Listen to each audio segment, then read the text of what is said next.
Welcome to Doing More. I'm Erica Cardenas. We're here at Midwest Food Bank, an organization whose mission is to share the love of Christ by alleviating hunger and malnutrition locally and throughout the world. Midwest Food Bank, a faith-based organization, started in 2003 when the Kieser family actioned their faith to share their blessings with the community. They turned a shed on their family farm into a distribution site for local food pantries. Soon they realized the need was more significant and there was room for growth. Now Midwest Food Bank shares the blessings worldwide, currently distributing millions worth of food to thousands of nonprofit organizations each month. We met with some of the leadership here at Midwest Food Bank who shared some of the amazing work they're doing here nationally as well as worldwide. Take a look. So Midwest Food Bank is a faith-based nonprofit, basically seek to alleviate hunger and malnutrition across the nation as well as internationally. We provide disaster relief to areas that are impacted, and we do this all without discrimination and just trying to share the love of Christ. Midwest Food Bank was founded 20 years ago by a few farmers. They were just looking to help their neighbors that were in need of some extra food.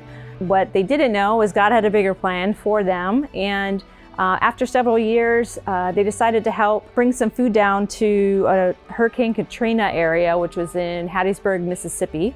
And they used their farm equipment to transfer down a total of 167 semis. So that was really the spark that ignited the growth of Midwest Food Bank. So they expanded into other areas, including Arizona, which was in 2017.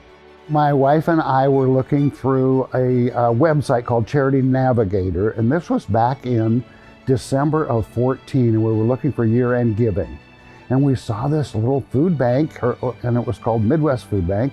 You know, we studied everything we could, and we sent in a small contribution, and I got a thank you call from one of the founders in January of 15.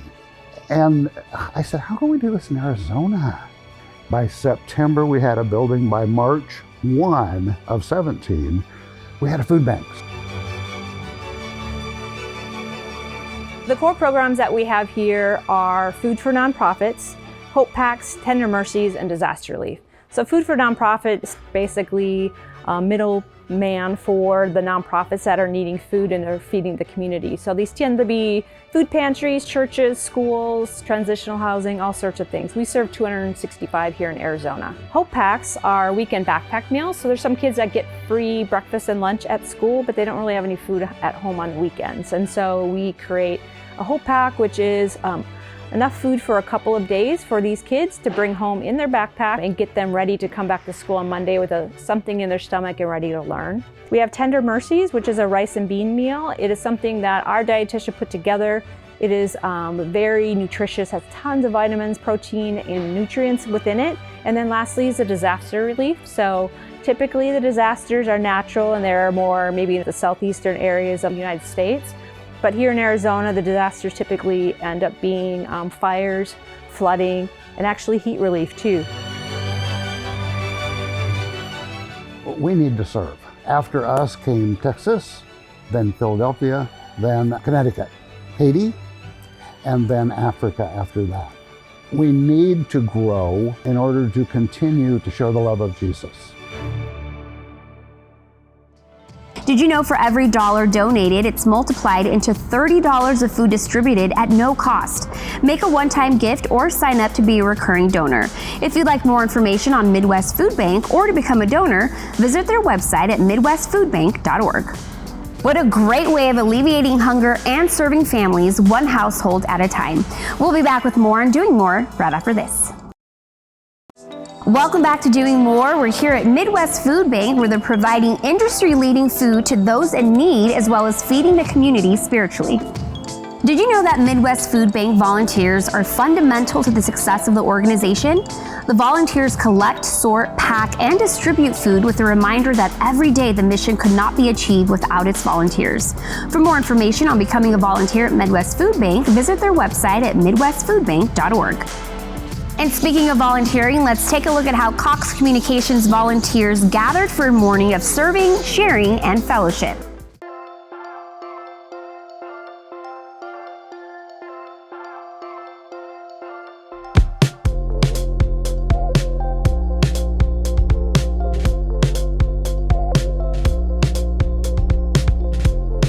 Today, many of our Cox employees are here helping pack, sort, and get packages ready to help the Midwest Food Bank work on alleviating hunger in the Phoenix area.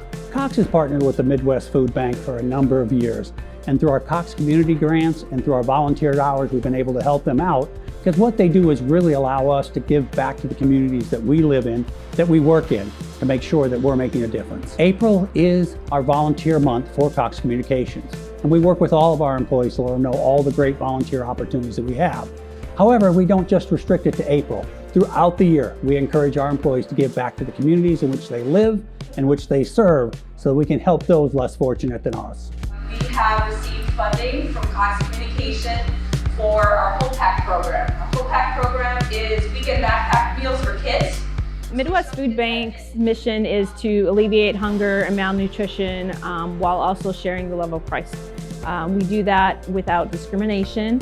And in addition, we provide disaster relief. So this type of event here at Midwest Food Bank really allows us to take product that we receive free of charge from manufacturers, but like in real bulk quantities. We serve agencies one every 10 minutes, Monday through Thursday, 8 till noon.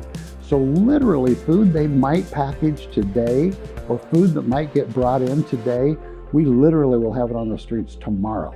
Partnerships are core to what Midwest Food Bank does.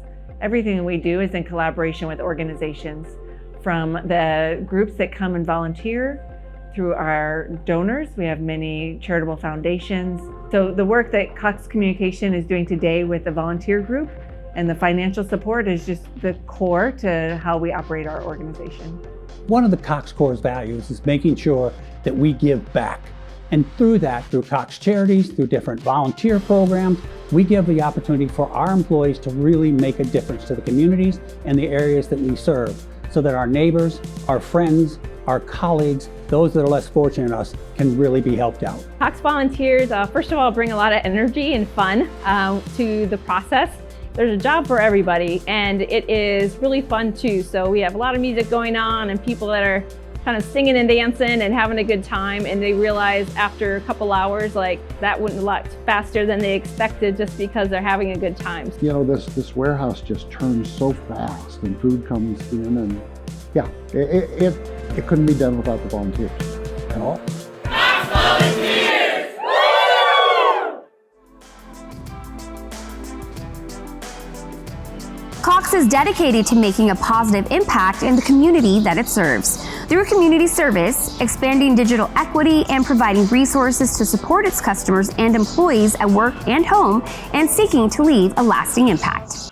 We traveled to Las Vegas, where we visited the Department of Family Services, who are caretakers to help children in foster care.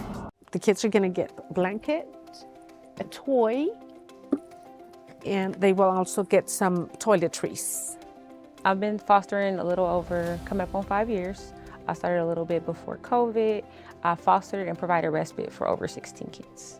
I welcome every child into my home and let them know that they're appreciated, valued. I always introduce them to the kids that's already in my home. Make sure I advocate for them, whether that's for school, medical needs, make sure that their needs are being met, make sure that they maintain a relationship with their parents, because reunification is always a goal, and just to make sure that they're heard, because sometimes they don't have a voice. The goal of foster care is always reunification. So what that means is, as soon as a child is coming into foster care, we at the Department of Family Services are working with that biological family to address concerns so that their children can be reunified.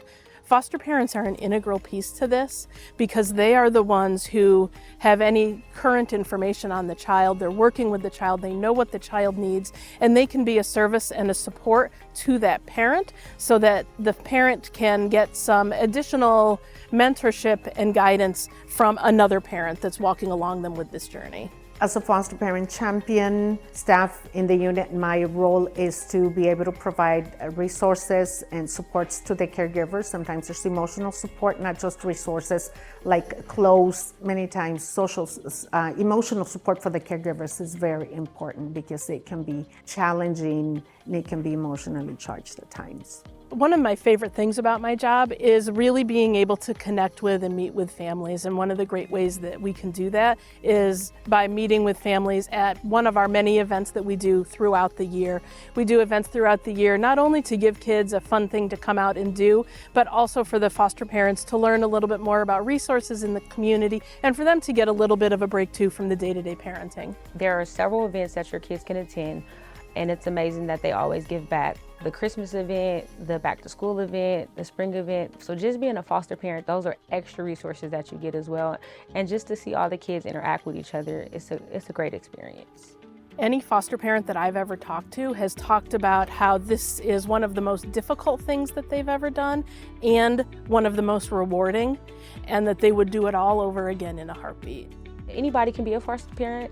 All you have to do is be over the age of 21, have a clean background, be a Clark County resident, and make sure you have enough space in your home. But you can be from any demographics. I always say just make sure you're comfortable with what you want to do. And if you have any stigmas, just make sure you come to an info session to find out what you can do. And don't be afraid to ask questions. It only takes one caring adult. So if you care enough, you can make a difference.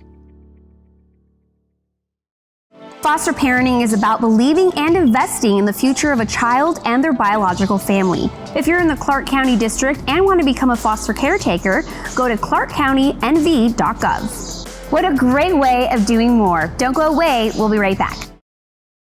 Hello and welcome back to Doing More. We're here at Midwest Food Bank where they're distributing food and disaster relief donations to those in need nationally and globally. In the aftermath of Hurricane Katrina, Midwest Food Bank realized the importance of expanding efforts to provide aid to local food drives to provide comprehensive support to areas struck by the disaster. With the help of both longtime and new volunteers, the goal came to fruition. Even with expanded reach, Midwest Food Bank services continue to come at no cost to the recipients who are in need of disaster relief. While in Las Vegas, we visited Casa Las Vegas, whose mission is to promote and support court-appointed volunteer advocacy for abused and neglected children. Take a look. Hi, I'm Ted Hartwell. I'm the Executive Director of the Nevada Council on Problem Gambling, and I'm a Casa volunteer. I went through a pretty difficult time myself a little over 16 years ago. I developed a really serious gambling addiction, and as I was getting into recovery from that addiction, I was looking for healthier activities, and I came across the Casa program, and it appealed to me tremendously as a way I could give back to the community, because I had certainly impacted my own family through my addiction and had been on the verge of maybe losing contact with my little girl. So I thought this is a way I can give back to an area and keep myself on the straight and narrow at the same time. My name is Cheryl Hartfield. I've been a CASA since 2018. That's 6 wonderful years of my life. And one thing that I notice is that people very rarely listen to children. They listen to all the funny things they say and all that, but they never listen to what they really feeling and what they really want. And I wanted to be that voice for them. I think CASA's mission of representing a child who's in the foster care system with the goal of getting them into a safe and permanent home really resonated for me as someone who had experienced addiction. The opportunity to be part of something where I was helping maybe to heal those situations really appealed to me. So when I volunteered, I was going to do everything for me, and I wanted to do something for the community. I believed wholeheartedly that my volunteering with CASA was going to be something that would just enrich the community only. But what I found out is that it is something that has made me a better person. I'm going to tear up. Because I really get involved with the children, and I love them, and I tell all my children that we are going to be together until your children's children have children, and I mean that. One of the things that motivates me to continue my association with CASA is knowing that while we have at any given time about 3,000 children in the foster care system, we really only have enough volunteers to serve about 1,000 of those children. So knowing that there is that need there, number one, keeps me involved, and just how rewarding an experience it has been for me personally. Become a CASA. That's how the community can help. You either know someone, you can either be that CASA, or you can just support CASAs. Everywhere I go, I recruit people. Don't you want to be a CASA? It's important. Every child needs a CASA. No matter what walk of life you are from, no matter your age, your employment status, where you are, you can make a big difference in the life of a child. Let's take a look at how Cox Communications, Las Vegas Desert Dogs, and Las Vegas High School joined forces to support Cure for the Kids Foundation, an organization dedicated to advancing the treatment and prevention of childhood diseases. Pack on 3. 1, 2, 3. For the Las Vegas Honda dealers, I think the most special part about our partnership with Las Vegas Desert Dogs and Cure for the Kids is the kids themselves. So the Eisenbergs are just like the Desert Dogs. They're a very, very powerful pack. Anytime there's a patient event or if they come into clinic, they come in as one unit with Ron and Sarah leading everyone. There's nobody better deserving than Grayson for this opportunity. Grayson is the strongest, most resilient little girl I have ever met. She will spend 9 hours in clinic receiving treatment, and she will walk out with a smile on her face, giving her nurses hugs and thanking them. Cure for the Kids is the reason why our daughter has the life that she does. The nurses, they give you such a good feeling. And from my anxiety, I think it's best that I can get that good feeling and be able to have that good care so I'm not sick. We often say that here at Cure for the Kids Foundation that hope lives here. This partnership with the Las Vegas Desert Dogs has further resonated that sentiment because it provides hope to these children who are in the middle of their fight, just like they're part of the pack, and that pack strength is what's going to take them across the finish line. Cure for the Kids is doing their part to give these kids the care that they need, but everybody needs something fun and exciting to be involved with, and so the opportunity to bring them into this process and bring them to the games and to, highlight them and make them, the spotlight of the night is something that really brings a lot of joy to these kids, and that's a very rewarding part of this partnership. Yesterday at practice, Grayson did not want to leave. She wanted to be out on that field until they were completely done. She wanted to stretch with them. She wanted to run with them. She wanted to give them high fives and congratulations. We got to play the game, like me and my brother. I got to do the exercises with the team, and I got to go over there and practice with them. The kids of our city are the future of our city, and where we can get involved and help improve the lives of young people in our community, we believe that bodes well for a strong future for our city and for the state of Nevada. While you may have all of the resources, Honda's going to help us get there. So thanks to Honda and the Desert Dogs, we were able to provide our kiddos with a very unique experience, to have that 2-day contract be part of the team, and also to eternally be part of the pack. I want to say thank you, and it was an amazing experience, and I love being able to do this. We'll be back with more on Doing More right after this. Welcome back to Doing More. We're here at Midwest Food Bank, where they're providing industry-leading food relief to those in need, as well as feeding the community spiritually.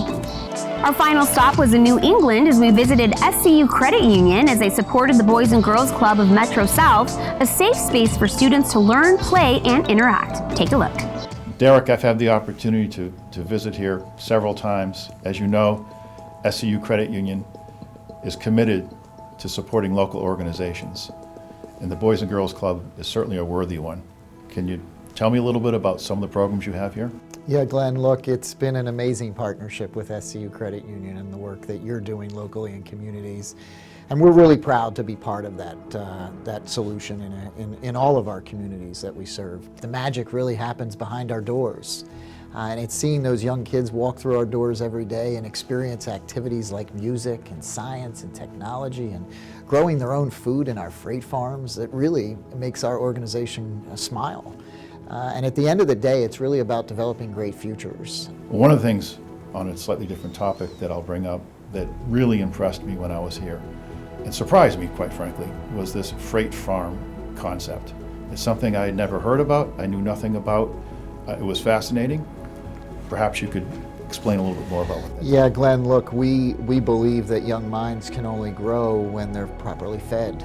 And it's important to us that our young people that come through our doors have the ability to gain access to healthy and nutritious food. So we wanted to solve a very complex problem on a grassroots level, and that was deploying our Freight Farm initiative, where we have our own kids planting and seeding and ultimately harvesting the food that they eat in our cafeterias. And it really shows the true picture of what it's like to take something from a seed and ultimately nourish your body with it. And we're extremely blessed to have the opportunity to provide young people with those opportunities, and it's just one way we're trying to solve a problem in our community. The first thing I hear from anyone who comes to our Brockton Clubhouse is how surprised they are, not just by the space that we have in the building, but also the variety of programs and opportunities here for our kids.